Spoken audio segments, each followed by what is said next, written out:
corpo enxuto, sem gordura, localizada na região dos quadris e com o bumbum empinado. Cada vez mais, cirurgiões e pacientes estão em busca de um corpo perfeito, onde mais do que ter uma barriguinha sequinha, todo o corpo é remodelado. No programa de hoje, nós vamos falar sobre a lipoescultura. O Espaço Mulher está no ar.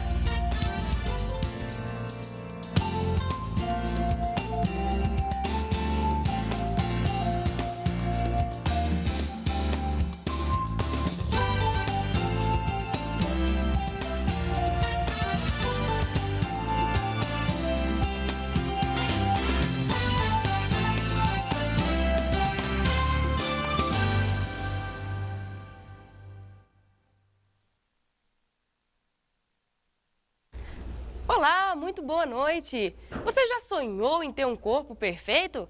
Todas nós sonhamos. E é pensando em você que a equipe do nosso programa convidou o cirurgião plástico Dr. Hermínio Amorim para falar sobre a lipoescultura. Dr. Hermínio, seja muito bem-vindo aqui no Espaço Mulher. Muito obrigado, uma boa noite a todos, boa noite, Kelly. É sempre um prazer estar aqui, participar com vocês, poder contribuir um pouco.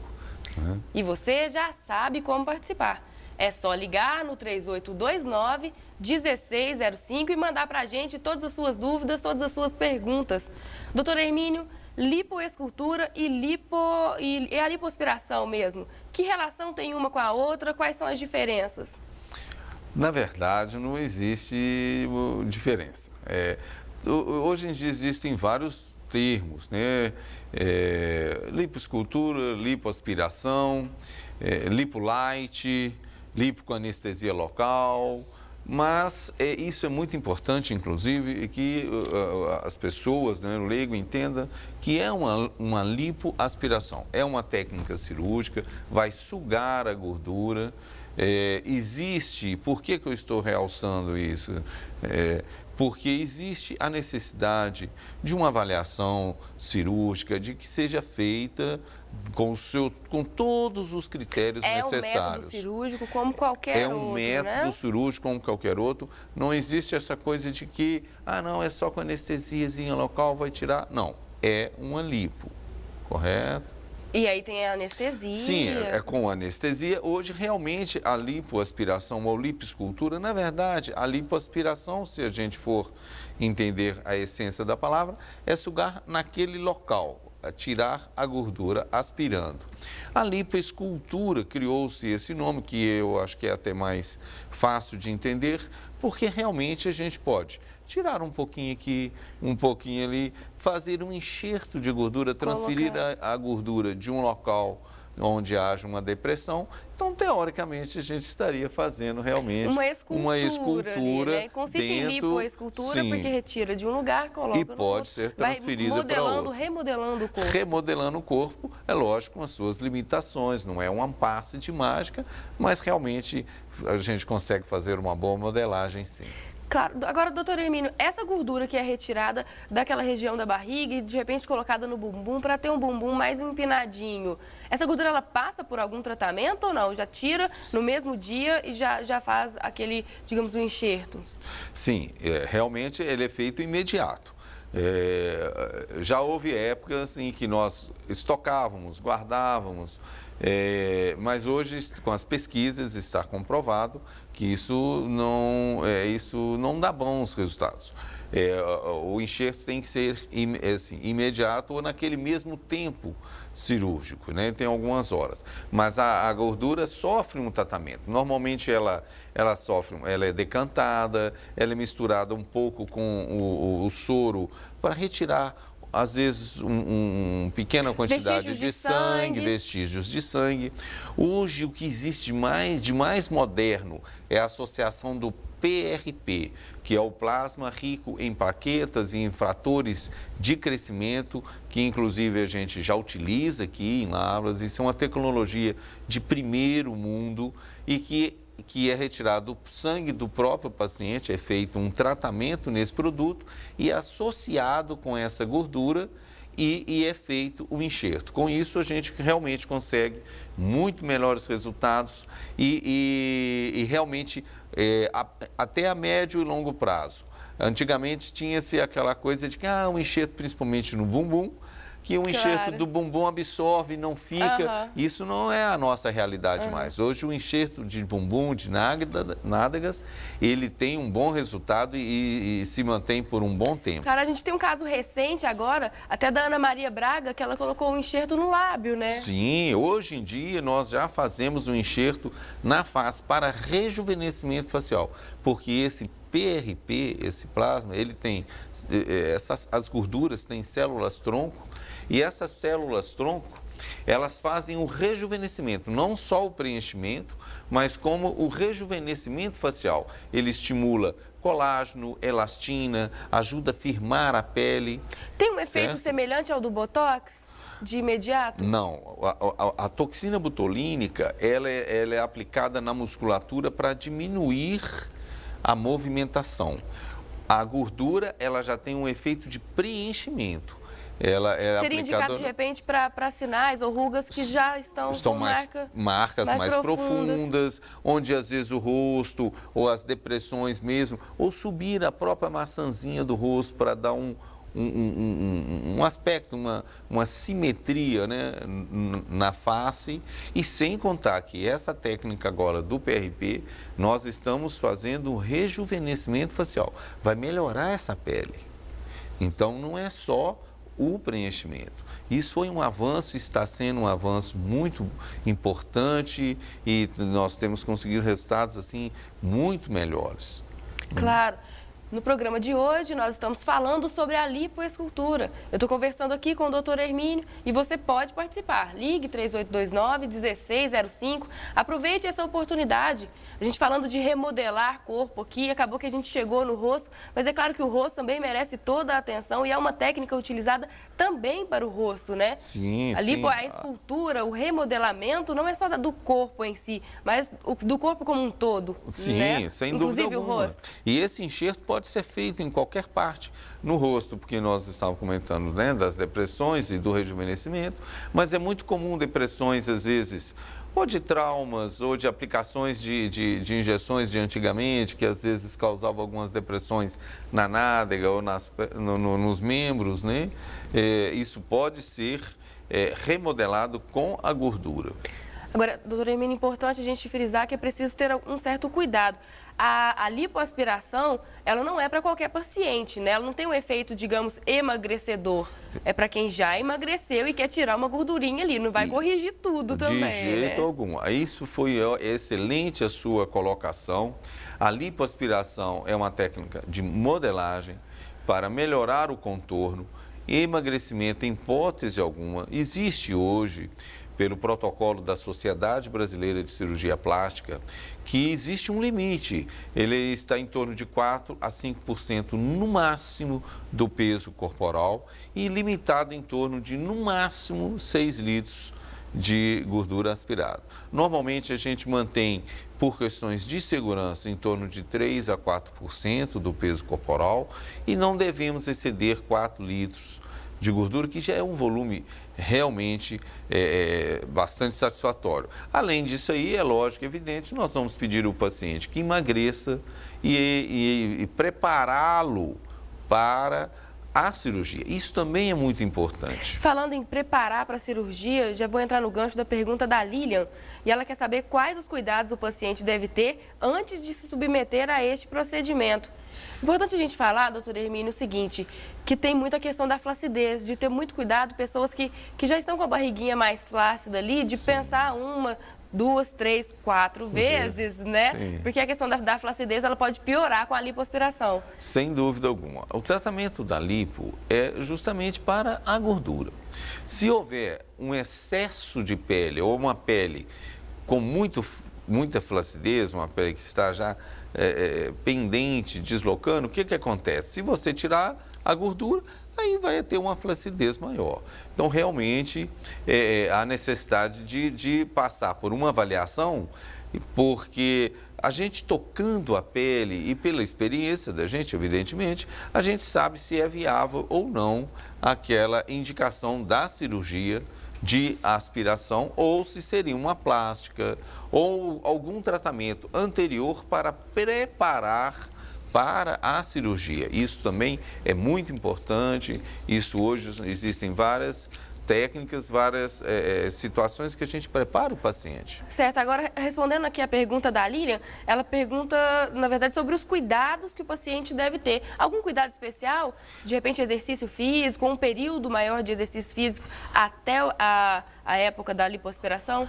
Olha, o importante é que ele esteja dentro mais ou menos de um peso assim, aceitável, uma boa alimentação, a prática de atividades físicas. Por quê? Porque não adianta achar que ele vai submeter a uma cirurgia, a paciente vai submeter a uma cirurgia e depois não precisa de fazer mais nada. Então, ela tem que estar com a pele bem hidratada, uma boa alimentação, fazer os exames pré-operatórios para saber se ela está apta a se submeter ao ato cirúrgico, né? E existe também todos os cuidados pós-operatórios, não só com relação à cirurgia, mas como os hábitos que ela tem que manter para manter o seu resultado, evidentemente. Claro. Doutora Hermínia pergunta da Andréia, e ela é lá de Cascalho. Ela quer saber que se quem fez o enxerto na região glúteo, se pode fazer ginástica normalmente, se isso pode atrapalhar. Fazer após um certo período, normalmente em torno de 30 dias, iniciando com atividades físicas ponderadas, bem indicadas, porque antes de 30 dias realmente, em média, isso, né? Lógico que tem que ver como que está a evolução, né? Mas antes de 30 dias não, porque senão ela pode realmente estimular a absorção do enxerto, evidentemente. Claro. E agora, doutora Hermínia, depois que a mulher engravida, uma vez feita a lipoaspiração, a mulher engravida, ela perdeu o procedimento? Não, aí não vai... tem relação. Essa é a pergunta da Júlia e ela mora aqui no centro de Lavras mesmo. Não, aí o que vai acontecer é o quanto ela vai engordar no seu período gestacional. Isso é muito importante, que não exceda os 10 quilos e que esteja em torno disso, né? E agora, como vai ficar o organismo, a pele e tudo, isso varia muito, tem vários fatores, tanto alimentares quanto genéticos, como aos cuidados, né? O tônus muscular também, que já veio antes da gravidez, Justo, né? Justamente. Agora, mantendo, não engordando muito e tudo, geralmente ela retorna em parte o seu corpo, com certeza. Agora, doutor Hermínio, quando a gente vai falar de beleza, muitas pessoas participam, tem muita gente mandando pergunta aqui, minha mão está cheia de perguntas, mas o nosso primeiro bloco já acabou e a gente vai agora para um rápido intervalo e você não saia daí, a gente volta já já. Foi rapidinho. No programa de hoje nós estamos falando sobre lipoescultura. Ao meu lado, cirurgião plástico, doutor Hermínio Amorim. Doutor Hermínio, nós já voltamos e eu tenho aqui já a pergunta da Amanda. E ela está querendo saber quais complicações mais comuns durante o procedimento podem acontecer ali durante os procedimentos.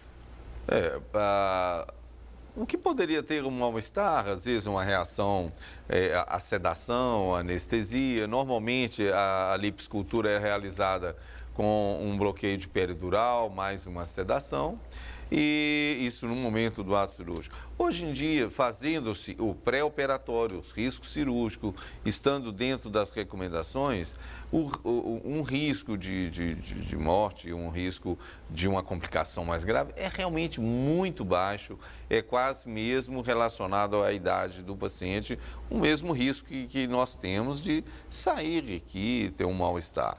Agora, as complicações que poderiam existir do ato no pós-operatório em si seria uma inflamação, uma infecção, uma irregularidade, uma fibrose pós-lipo, que às vezes os pacientes têm uma certa resistência a fazer o tratamento fisioterápico, as drenagens, as massagens. Hoje nós usamos drenagem, fisioterapia, laser, luzes de infravermelho, ultrassom, ou seja, são todas técnicas para evitar essas complicações. Agora, doutor Hermínio, a ingestão de gordura, a gente falando da lipoescultura, essa ingestão de gordura, ela é feita com que tipo de procedimento? Tem o corte mesmo, tem a incisão, é como seringa? Não, normalmente existem as cânulas de diversas espessuras, normalmente 3 milímetros, 4 milímetros, no máximo 5 milímetros, que a gente faz pequenos orifícios, faz a sucção da gordura. Essa gordura, quando vai ser reutilizada para um enxerto, ela vai para um recipiente próprio, estéril, ela passa por um trabalho igual a essas novas técnicas que nós já utilizamos e após alguns minutos, certo? Dentro daquele tempo cirúrgico ainda, ela é recolocada, ela é enxertada no local com pequenos orifícios e como se fossem cânulas também, para introduzir, aí nesse caso iria injetar a gordura e modelando aquela região. Uma vez feito todo esse procedimento, podem aparecer hematomas ou acontecer inchaço, algum desconforto, dor? Com certeza, os hematomas, o inchaço, ele é proveniente de todo o ato cirúrgico, toda agressão gera uma certa reação, mas são edemas controlados, normalmente em torno de 48, 72 horas, as dores já estão bem mais controladas e o edema já começa a reduzir, mas existe toda uma recuperação. E como são pequenos orifícios, pequenos cortes, assim, ainda assim tem risco de má cicatrização? Olha, por causa de um paciente que tem algum problema de queloide, por exemplo? Sim, existem as complicações cicatriciais. Toda cicatriz, ou seja, todo corte, ele vai deixar uma cicatriz, normalmente de boa qualidade, mas pode existir o queloide. Caso haja, após alguns meses, 3 meses, 4 meses, 6 meses, até 1 ano, pode ser feita a correção da cicatriz. Por menor que seja, mas se ela incomoda, se ela ficou um pouco mais alta, após esse período, com anestesia local, só naquele local, sem ser necessária internação, sem nada, retira-se e faça a correção daquela cicatriz. Agora, o resultado, claro, o resultado, né? O corpo escultural, sair da sala da cirurgia, já sair lindo ou não, sair inchado, só depois de alguns meses ali é que eu vou ver o resultado. Olha, normalmente, no momento, no ato cirúrgico, o cirurgião e a equipe, a gente realmente consegue visualizar assim, exatamente como está. E realmente modela-se. Só que com poucas horas, no decorrer de 12 horas, já vem o edema, que é o momento que o paciente começa a perceber. E a redução desse edema ocorre geralmente a partir em torno de 30 dias, porém, o resultado mesmo, final em torno de 6 meses. 6 meses? 6 meses. É lógico que com 3 meses ela já vê uma melhora significativa. Bastante significativa, em torno de uns 70%, vamos dizer. Né? Mas é um resultado definitivo em torno de 6 meses. 6 meses. Doutora Hermínia, eu tenho a pergunta da Rosângela e ela está querendo saber se ela pode sair da cirurgia e já voltar às atividades rotineiras dela, às atividades normais. Não, evidentemente que não. Por mais simples que seja, pelo menos umas 24, 48 horas, você deve ficar um pouco limitada, assim, fazendo um certo repouso. E isso contando com uma lipo local de um pequeno volume. Fora isso, vai depender da área, do tamanho da agressão e a partir daí o seu repouso. Mas eu acho o seguinte, quanto mais você cuidar e tratar aquela região operada, com certeza o seu resultado é melhor. É um procedimento cirúrgico também, então planejar, passar por todo um planejamento, né? Já planejar ali esse período, esse intervalo de repouso, claro. Agora, doutor Hermínio, em média, quanto tempo dura uma cirurgia de lipoescultura? Em média... Para tirar e depois colocar. Isso. Vamos imaginar uma cirurgia de porte médio, uma lipoescultura. Em média, em torno de umas 2 horas no máximo, em 1h30, 2 horas. É feito normalmente com uma peridural. O paciente passa o dia internado e normalmente o ideal é pernoitar e ir embora no outro dia, com maior segurança, normalmente. E o repouso, pelo menos 1 semana, a 10 dias de repouso, uma semana eu acho que dá 10 dias de repouso do trabalho, de suas atividades, considerando uma lipo média. Certo. E nessa região da cirurgia, acontece de perder um pouco a sensibilidade, pelo menos por um período curto de tempo? Ah, sim, sem dúvida. Toda cirurgia, tanto de mama, ou de abdômen, ou de lipo, você agrediu ali, que seja, com o edema, vem o que a gente chama de uma parestesia, uma diminuição da sensibilidade que retorna... Recupera a sensibilidade depois com o tempo. Completamente, sem dúvida alguma. É muito raro ficar alguma área de anestesia assim, de longo tempo ou definitivo. Isso é raríssimo, raríssimo. Agora, doutora Hermínia, a gente pode tirar da barriga, colocar no bumbum. Teve o caso da Ana Maria Braga, que tirou do bumbum, colocou no lábio, no rosto, né? Uhum. Mas é importante a gente deixar claro que esse procedimento não vale para aumento de seio, né? Não, ainda não. Existem pesquisas já com células troncos e alguns aparelhos nos Estados Unidos, já tem na Europa, mas ainda estão no início e pode ser que venha a ser, dentro de alguns anos, utilizado também para aumento de seio. Hoje ainda utiliza-se somente próteses para ter os bons resultados. Doutora Hermínia, eu tenho aqui a pergunta da Tuane. É até um assunto que a gente passou por cima, mas não aprofundou no primeiro bloco. Acho que vale a pena a gente reforçar. Ela está falando que está um pouquinho acima do peso e ela quer saber se a lipo pode ajudar na perda de peso. Não, né, Tuane? Não, Tuane. A lipo, igual nós dissemos anteriormente, a lipo não serve como uma técnica de emagrecimento. É uma técnica de modelagem. Então, realmente, o ideal é que você emagreça. Lógico que às vezes não há necessidade de você emagrecer completamente e atingir o seu peso ideal. Você pode fazer com o que a gente chama de um leve sobrepeso, porém é um leve sobrepeso, não é uma técnica de emagrecimento, evidentemente. Para emagrecer, hábitos saudáveis, alimentação saudável, uma alimentação exercício saudável, físico. Exercício físico, uma boa orientação, uma orientação nutricional. Claro. A lipoaspiração vai entrar só para corrigir ali aonde todos esses hábitos não conseguiram melhorar, né? Sim, é só para corrigir, isso, claro. Principalmente as gorduras localizadas na região da cintura, coxa, algumas regiões, quadril, que mesmo a pessoa às vezes emagrecendo, ela não perde naqueles pontos. E nesse momento entra a lipoescultura. Claro. Agora, doutora Hermínia, o processo de recuperação, em certos casos, é necessário um cuidado especial?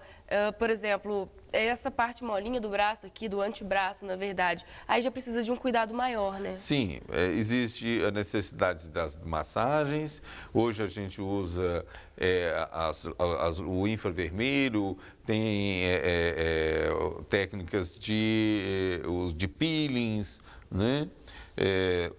Radiofrequência, que também tem dado bons resultados, e o laser também, que pode ser utilizado.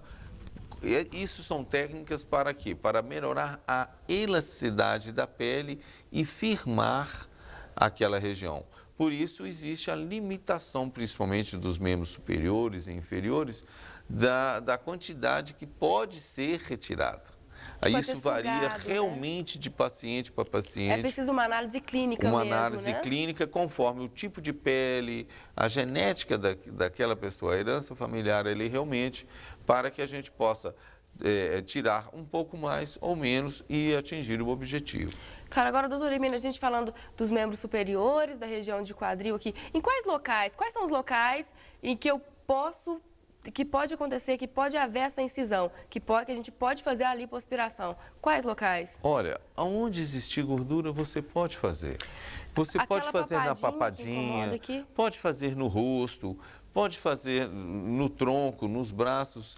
O que vai variar aí é a técnica de retirada, o aparelho que vai ser utilizado. É lógico que no caso da região facial, são cânulas mais delicadas, mais finas. o movimento, a retirada tem que ser mais fina, e na região do braço, ou do tronco, ou das pernas, já podemos utilizar cânulas, às vezes, um pouco mais espessas. Mas tudo com muita delicadeza, com bastante cuidado. A lipoaspiração é uma técnica extremamente segura, porém, lipoaspiração é uma técnica para cirurgião plástico. Da minha maneira de entender, parece ser simples, mas exige um treinamento. É preciso um especialista para fazer isso. Até porque a gente está falando de esculturar. É uma série de combinações. É um modo cirúrgico, é uma vida que está em risco e é uma questão estética que mexe tanto com a saúde quanto com a autoestima das pessoas. Lógico. Então, procurar ali um profissional que seja de confiança, um profissional que já tem um nome formado, isso é fundamental. Sim, sem dúvida, porque senão depois vêm as complicações e as coisas tornam-se mais difíceis. Questão de segurança. Claro. Doutor Hermínio, nosso tempo já acabou, o programa é rapidinho mesmo. Eu quero agradecer muito a sua participação aqui. É uma pessoa sempre muito bem-vinda aqui no Espaço Mulher. Kelly, eu agradeço mais uma vez, muito obrigado. E é um prazer estar aqui. Infelizmente, nós não temos tempo suficiente para responder todas as perguntas, mas as perguntas que não foram respondidas podem entrar em contato conosco, nós orientamos, e o que eu puder fazer para elucidar e esclarecer vai ser um prazer imenso. Uma boa noite a todos. Agora quero aproveitar o momento e desejar um feliz Dia das Mães para todas as mães, por final de semana que está vindo aí. Muito obrigado. A gente que agradece a sua presença aqui e a todos vocês que estiveram conosco, a todas que participaram. Muito obrigada pela audiência. A gente se vê no próximo programa. Até lá!